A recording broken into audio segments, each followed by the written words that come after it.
ابھی بھی early election کی ڈیمانڈ ہے یا تھوڑا وقت گزارا؟ اس کو دو سینیریوز ہیں. ایدن تحریک انصاف آپ کی لگ بھگ پاکستان کے اندر 22 کروڑ لوگ رہتے ہیں، جس کے اندر اگر لگ بھگ دیکھا جائے تو 16 کروڑ کے اوپر اس وقت تحریک انصاف کی حکومت ہے. ہمارے لیے تو بہت اچھا ہے جس طرح وہ اکانومی کو رن کر رہے ہیں، جس طرح جو ڈیسیژنز لے ہوتے ہیں، جس طرح وہ لنگر آن کر رہے ہیں. ڈالر کی فلائٹ آپ دیکھ رہے ہیں، انفلیشن 40% کے اوپر پہنچی ہوئی ہے. جو گلوبل مارکیٹس کے اندر جو کرائسس آیا ہوا ہے، پوری دنیا اس سے ہٹ ہوئی ہوئی ہے. تو یہ تو اس کو بالکل اس کے اوپر بالکل فارغ ہو جائیں گے. جتنا ٹائم یہ زیادہ لگائیں گے اتنا نظام اور خراب ہوتا جائے گا. پر ہم یہ نہیں چاہتے. ہمارے لیے تو بہت اچھا ہے ہم بیٹھ کے اپوزیشن کریں اور 6 7 8 9 مہینے بعد الیکشن ہم شاید 2/3 سے بھی اوپر چلے جائیں. بات پاکستان کی ہے اور پاکستان آگے کیسے جا سکتا ہے. ہم وے فارورڈ کی بات کر رہے ہیں. دیکھیں کل دوبارہ اسی الیکشن کمیشن کے نیچے اگر الیکشن ہوتا ہے لیٹ سپوز، تو کیا پاکستان کی سب سے بڑی جماعت اسے قبول کرے گی جس کے سامنے پریسیڈنٹ یہ ہے کہ صرف 5 ریزرو سیٹوں کے اوپر جو لاہور پنجاب کے اندر انہوں نے اپوائنٹمنٹ کرنی تھی، نوٹیفیکیشن کرنا تھا. لاہور ہائی کورٹ کا آرڈر تھا. پہلے اس کی ججمنٹ غلط تھی، پھر لاہور ہائی کورٹ نے اس کو صحیح کیا، سیٹ اسائڈ کیا، اور اس کے بعد انہوں نے 1 مہینہ لگایا. جس طرح آپ نے دیکھا کہ کراچی ڈسکا کے اندر جو انہوں نے ایکشن لیا کہ 23 پولنگ سٹیشنز کے اوپر ریزرویشنز تھی اپوزیشن کو، اور انہوں نے پورا ڈسکا کا جو الیکشن ہے وہ ختم کر دیا اور لگا دیا. اس کے ساتھ ہی آپ اس کا جب پیرالل ڈرا کرتے ہیں کہ سندھ کے اندر لوکل گورنمنٹ الیکشن ہوتا ہے اور ساری کی ساری ان کی اپنی پی ڈی ایم کی جماعتیں کہتی ہیں کہ وہ سارا کا سارا ریگ ہو گیا ہوا ہے. وہ آپ کے سامنے بائی الیکشن ہوتا ہے کراچی کا، 8.5% ٹوٹل ووٹ پڑتا ہے، وہ اس کے اوپر چپ ہے.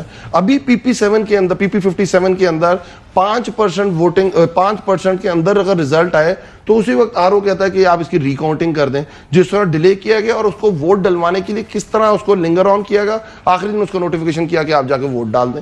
جس طرح علی امین گنڈا پور کو تو لوکل گورنمنٹ الیکشنز میں کہا کہ تم اپنے بھائی کی کمپین چلا رہے ہو اور اس کو نااہل قرار دے دیا. تو ایک طرف بالکل بائسڈ ڈیسیژنز نظر آ رہے ہیں آپ کو. یہ فورن فنڈنگ پروہیبٹڈ فنڈنگ لے لیں، سپریم کورٹ 2017 میں کہہ چکی ہوئی ہے. پہلے ذرا بائی الیکشن تو آگے فے فارورڈ کیا ہے خان صاحب کیا کر رہے ہیں؟ اس وقت اسٹیبلٹی ریکوائرڈ ہے. کنٹری کو اکانومی کبھی نہیں کھڑی ہو سکے گی اگر آپ تمام سیاسی جماعتوں کا یہی انداز رہے گا جو اس وقت ہے. شاہ صاحب آپ سن رہے تھے عوان صاحب کی بات.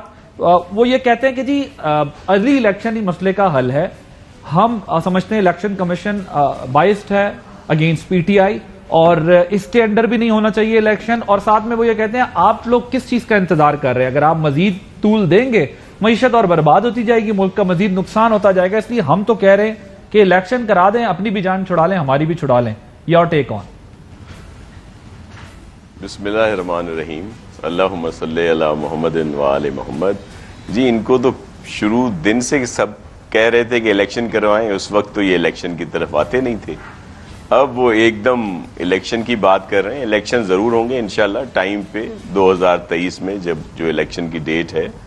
اور پھر یہ جو اس وقت سب لوگوں نے اپنے رخ کیے ہوئے ہیں چیف الیکشن کمشنر صاحب کی طرف، یہ وہی چیف الیکشن کمشنر ہیں جن کو انہوں نے خود مشاورت سے یہاں پہ رکھا. ان کی بڑی تعریفیں کیا کرتے تھے اور پھر جب ان کو آیا علم میں کہ یہ اب فورن فنڈنگ کیس کا فیصلہ آ جائے گا تو پھر یہ اب ان کو پریشرائز کرنے کے لیے اس طرح کی باتیں کر رہے ہیں. اور اب یہ سب یہی حربے ہیں کہ کسی طرح اس فیصلے کو روکا جائے. دیکھیں یہ کیس 2014 سے ہے. 8 سال تک انہوں نے ہیلوں بہانوں سے اس کو آگے کیا، پیچھے کیا، کوشش کی کہ نہ آئے. اور یہ کس نے کیا ہے؟ یہ کوئی Peoples Party P M L N یا مولانا صاحب کے اس نے نہیں کیا. یہ ان کے اپنے جو سینئر تھے اکبر ایس بابر صاحب انہوں نے کیا. اور پھر اب جب فیصلہ آنے والا ہے تو پھر یہ اس طرح کی باتیں کر رہے ہیں، پریشر کر رہے ہیں. آپ نے عمران خان صاحب کا انٹرویو دیکھا ہے ابھی؟ جی میں نے نہیں دیکھا. انہوں نے بھی ایکسپلین کیا ہے. میں آپ کو ذرا وہ شارٹ اگر پڑھا وہ بھی ذرا سنوا دیں. پھر میں آپ سے سوال رکھتا ہوں. ایکسپلین کیا ہے کہ یہ تو پروہیبٹڈ فنڈنگ ظاہر ہم سب کو پتا ہے یہ مسئلہ ہے، لیکن انہوں نے ایکسپلین کیا ہے کہ کیسے ان کی پارٹی صرف نہیں بلکہ آپ کی پارٹیز بھی اس کے اندر جو ہے وہ پھنستی ہیں. تینوں کا ایک ساتھ جانا چاہیے اور اگر تینوں کا ایک ساتھ نہیں ہوتا تو وہ ابھی بھی کہتے ہیں کہ آپ کا زیادہ کام خطرناک ہے. سنوائیے گا. نون لیگ بڑے خوش ہو رہے تھے کہ جی دیکھیں یہ فائنینشل ٹائمز کا آ گیا. یہ 2.1 ملین ہے، وہ 20 ملین ڈالر. میں کہہ رہا ہوں کہ 2.1 ملین یہ تو 2 ڈنرز کر کے اس نے ہم نے. اور بینکنگ چینل کے ذریعے پیسے آئے ہیں, ڈسکلوزڈ ہیں, ہمارے آڈیٹڈ اکاؤنٹس میں ہیں, یہ چھپا کے نہیں لیے. انہوں نے ان کے اوپر تو اگر یہ شور مچا رہا ہے $20 ملین تو وہ اس میں جو فائنینشیل ٹائمز کہ رشوت دی گئی ان کو, دونوں بھائیوں کو. جی شاہ صاحب.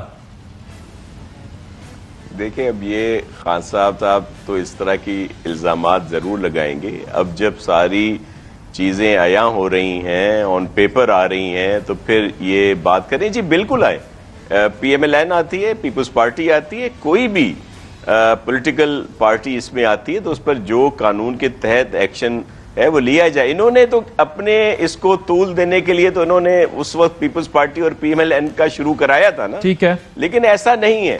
دیکھیں یہ وہ پارٹی ہے, مگر تینوں کا اگر ساتھ شروع ہو گیا اور تینوں کی ایک ساتھ ہی چھٹی ہو گئی تو پھر یہاں پر ہوگا کیا؟ کیونکہ جی چھٹی والا کیس نہیں ہے, پروہیبٹڈ فنڈنگ. میں یہ کہہ رہا ہوں, دیکھیں دو ڈیفرنٹ چیزیں. میری بات سنیں, میری بات سنیں. چھٹی سے مراد میری یہ ہے کہ آپ پہ الزام لگاتے ہیں کہ فورن فنڈنگ آج وہ پروہیبٹڈ فنڈنگ ہے. پروہیبٹڈ فنڈنگ کی ایسے وہ یہ سمجھتے ہیں کہ آپ کو ڈیمیج ہوگا, اور ساتھ ہی اگر ان دونوں تینوں کو ایک ساتھ ہو جاتا ہے تو پھر یہ ملک چلانا کس نے؟ مسئلہ یہ ہے کہ سب کی ہی کریڈیبلٹی ختم ہو گئی ہے. کریڈیبلٹی کی وجہ سے ڈاکٹر صاحب میں آپ سے یہ بات پوچھنا چاہتا ہوں, مجھے ذرا یہ بتائیں کہ اکانومی جو ہے وہ اس وقت جس سٹیج کے اوپر کھڑی ہوئی ہے, الزامات, بیانات, یہ سب آپ سنتے رہتے ہیں, مجھے یہ بتائیں کہ اس وقت آئی ایم ایف والا مسئلہ ہم دیکھ رہے ہیں, ٹھیک ہے, وہاں ان کا بورڈ جو ہے وہاں پر وہ ہالیڈیز پہ چلے گئے ہیں, وہ واپس آئیں گے, سب کچھ ہوگا. ایک خبر چلی ہے, آرمی چیف جو ہے انہوں نے بات کی ہے. ظاہر ہے جب ہماری سیاسی جماعتیں ایک دوسرے کے ساتھ دست و گریباں ہوں گی, جب حکومت کو نہیں پتا ہوگا آنے والے 20-25 دن میں کیا ہونے والا ہے, جب اپوزیشن حکومت ایک دوسرے کے لیگ پولنگ اور سیٹ سے بائی الیکشنز پہ سارا فوکس ہوگا, اور یہ چیلنجز ہمارے سامنے آئیں گے, تو کسی نے تو بات کرنی ہے, اور کسی کو بھی بات کرنی چاہیے تاکہ اس ملک کے حالات کو دیکھا جا سکے. تو آئی ایم ایف بھی یقیناً دیکھ رہا ہوگا یہ سارا کچھ, اور وہ ممالک بھی دیکھ رہے ہوں گے جنہوں نے ہماری سپورٹ کرنی ہے. تو وہ ان حالات میں کیسے پاکستان کی مدد کریں گے اور کون پاکستان کا کیس لڑے گا؟ دیکھیے عادل, بات یہ ہوتی ہے کہ ایک دفعہ سٹاف ایگریمنٹ ہو جائے جس طرح پاکستان کے ساتھ ہو گیا, اس کے بعد کچھ ٹائم لگتا ہے ڈاکیومنٹیشن کے لیے. پھر ڈاکیومنٹس جب تیار ہو جائیں وہ ڈسٹریبیوٹ ہوتے ہیں ایگزیکٹو بورڈ کو, اور ہر ممبر جو ہے وہاں پر وہ پاکستان میں ہم اپنے رپورٹ نہیں پڑھتے, ہر ایگزیکٹو ممبر جو ہے کوئی وہاں پر 30-40 ہے, وہ ہر ایک اس کو پڑھتے ہیں, اس پر تنقید کے لیے تیاری کرتے ہیں, اس میں ٹائم لگتا ہے. پھر بورڈ سے ٹائم لیا جاتا ہے. آئی ایم ایف میں 180 ممبر ہیں, ان سب اوروں کے بھی پروگرام آ رہے ہوتے ہیں, تو اس کے مطابق ٹائم لیا جاتا ہے. اب انہوں نے اس بات کو دیکھا نہیں, اپنی کمزور حالت کو دیکھا نہیں, اور اتنی دیر کر دی اپنے فیصلوں میں کہ سٹاف ایگریمنٹ دیر سے ہوئی. اب جب وہ ٹائم اس کا آ رہا ہے تو وہ جو مغربی ممالک میں جو عام تعطیلات کا ٹائم ہوتا ہے اس کے بیچ میں آ رہا ہے. اب بات یہ ہے کہ اس کے بعد انہوں نے کہا کہ ہم تیسرے ہفتے میں آپ کو بورڈ میں لگا دیں گے آپ کی باری. لیکن بات یہ ہے کہ پاکستان کے حالات یہاں پر اتنے کمزور ہیں, اور یہاں پر غلط بیانات سے اور غلط قسم کی سیاسی یہ کشیدگی سے ایسی اسپیکولیٹو ڈرائیو بھی ہو گئی ہے کہ ڈالر چڑھتا جا رہا ہے.